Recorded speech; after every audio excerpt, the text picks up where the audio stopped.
All right, Chris, do you agree with Stephen A. that Tyreek Hill is already among the all-time great wide receivers? Well, he somehow forgot Don Hudson. I don't know how you did that, Green Bay in the late 40s. He was great.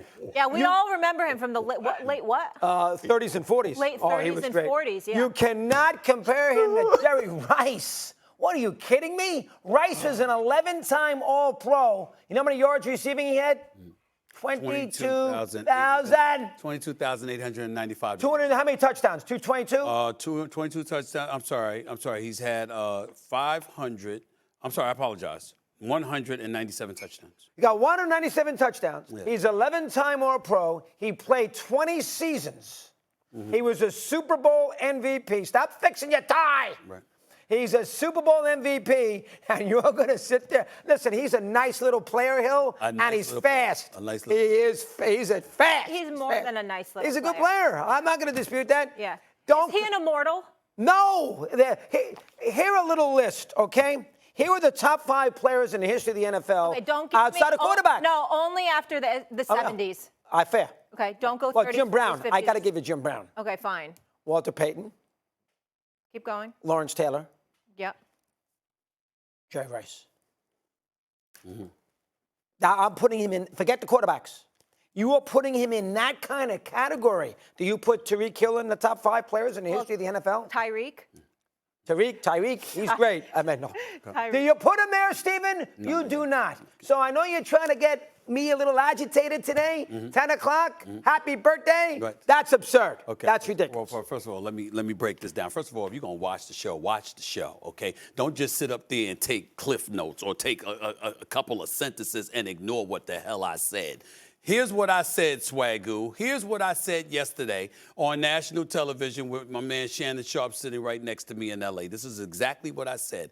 I said, looking at Tyreek Hill at this stage and point in his career, right now, I'm not talking about the totality of his career, even though in the 7 seasons that he's been in the league, he's had over 1,000 receiving yards, 5 of those 7 years. He's electrifying. He's considered the fastest player in the National Football League, runs at about 24 miles per hour for crying out loud. This brother waves goodbye to the competition before throwing up deuces when he's scoring touchdowns and stuff like that. What I said, doggy, is this.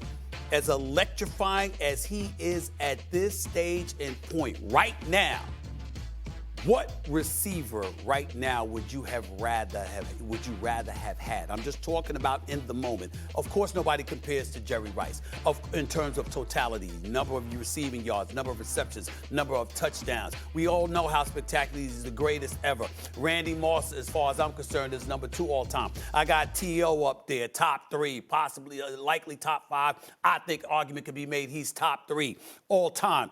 But when you look at what you're seeing from Tyreek Hill right now, 814 receiving yards, the speed, the elusivity with which he puts on display, how he has defenses panicking, going through fright night for crying out loud at the thought of trying to figure out how to defend him because you could throw a 3-yard dip and dunk pass and this brother could take it to the house. We saw him do it in the postseason against the Buffalo Bills years ago in that epic divisional playoff game encounter. We've seen what he can do. Who would you rather have in a moment right now, looking at Tyreek Hill play the way that he's playing? Yep. I know the resume doesn't compare, but from a talent perspective and what he brings to the table at this moment. Excuse me, real quick, Marcus, before you go, producers, don't kill me. It's time sensitive. What's your favorite kind of cake? Chocolate. Chocolate and chocolate? Yeah. Okay, we can continue. I'm working on something. Then you obviously are. Okay. Yeah, time sensitive. Best bakery in the city. Keep going. All right, Swagoo, your turn. Stephen A., I'm actually disappointed in you. I think you caught in the moment, and you usually don't get caught in the moment when we having these type of conversations. I agree with you about Tyreek Hill's ability and the speed and the quickness, and we all understand that Tyreek Hill is going to lead his game as one of the most prolific wide receivers that we've seen from that standpoint. But bro, Jerry Rice, Randy Moss, and T.O., yes, you can't put him in that category, S.A.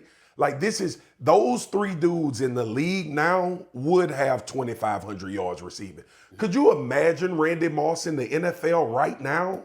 Or a T.O. in the NFL right now at this moment? The way that they play football, the amount of passes that they throw. These dudes did this when the league was still heavy run. When you weren't getting 150 catches a season, when you didn't have guys that were super athletic to extend plays like these quarterbacks do now. I understand what you're saying from what we're seeing from Tyreek Hill. He's electric. He's dynamic. And I think it's hard to have these conversations because people think you down talking on Tyreek Hill. But when you say those three names, you know the visceral reaction that people are going to have.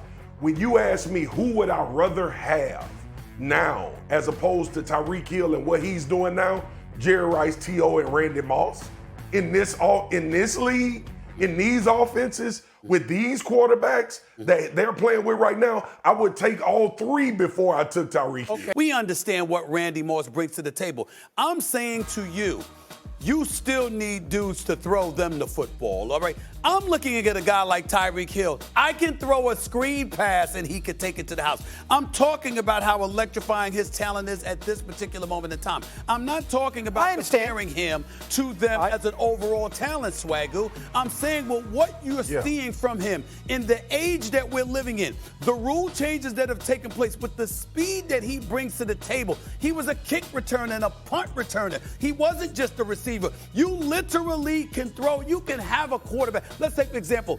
Let's think about what we were saying about Zach Wilson until a couple of weeks ago. Think about how we've talked about him. Think about how we've talked about Ryan Tannehill. Think about how we've talked about some other quarterbacks that were less than stellar.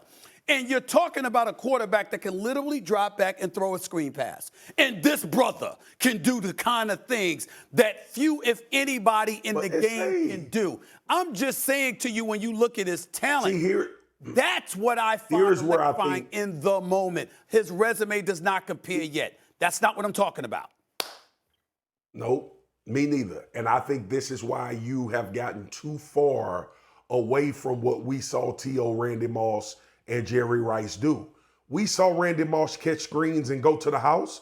We saw T.O. catch hitches, turn around and go 80. Like those dudes had that in their bag. The one thing you could argue about Jerry Rice is the speed, but Jerry never got caught for some reason. But when we start talking about catching a screen pass, and when we start talking about dynamic and electric off of a 3-yard or a 5-yard pass, I know T.O. and Randy Moss is thought of, as should be, as the deep ball catchers that they were, and the guys that could take the top off of defense. These dudes were electric with the football in their hands, man. I'm not saying they weren't. Off little short throws. They can't be the top three receivers in the history of the game if that were not the case. But we have to acknowledge that we are seeing things from Tyreek Hill that we have rarely seen in NFL history. Here is your problem with the argument. What I'm saying is we would see those from them in today's NFL. I think you might. I think Swagoo's right. Okay. Here's your problem, Steve. The Chiefs won a Super Bowl without him. Okay. If he's that great, how come the Chiefs, when he left to go to Miami, didn't miss a beat and won a Super Bowl? Well, listen, you can look at it that way, doggy, but I'm like, that doesn't take away from the greatness that he puts on the field. I think it's a factor. They do have Patrick Mahomes. I think it's a factor. They do have Patrick Mahomes. They have Pacheco running the football. You did have Andy Reid and Eric Bieniemy calling plays. They did have Travis Kelce there. I mean, that's how they won. But your discussion of him made it seem like he was irreplaceable. Because that's what historical greatness means. I did not, but I didn't go there. What I was talking about, his talent at this point where he's on pace. Do you understand that he's on pace, averaging 19.4? Oh, he's great. He's not on arguing pace that. to register 2,300 receiving yards. That has never been done. Yeah. And I'm saying because of that, how can we not sit up there and ask this question? Like, what receiver would you rather have at this particular moment in time, the way that he looks? It's not a far-fetched question, fellas. All right, we're going to leave it there. It's your birthday, right? Yes. Don Hudson is the only player with more receiving yards through 6 games than Tyreek Hill. How about all the way back in 1940. Happy birthday, Mad Dog. And you're knocking me on these receivers? Did you hear what tablecloth just said over here? Listen, I'm having a cake delivered for you. So if the producer that was funny. that's going to happen, yeah. That is what year was that? 1942. Do you need anything else from me? 42. He's got in 1942. You're knocking. They don't play. They don't throw the ball. Think about that for a minute. What was his other job? If I can recall the 100. What was his other job? As opposed to Martin Lawrence or somebody, you can recall Don. You can do that. You can do that. What was his other job, Mad Dog? What he did? What he was did good after for a football defensive back. season. He played both ways. He played both ways. He was a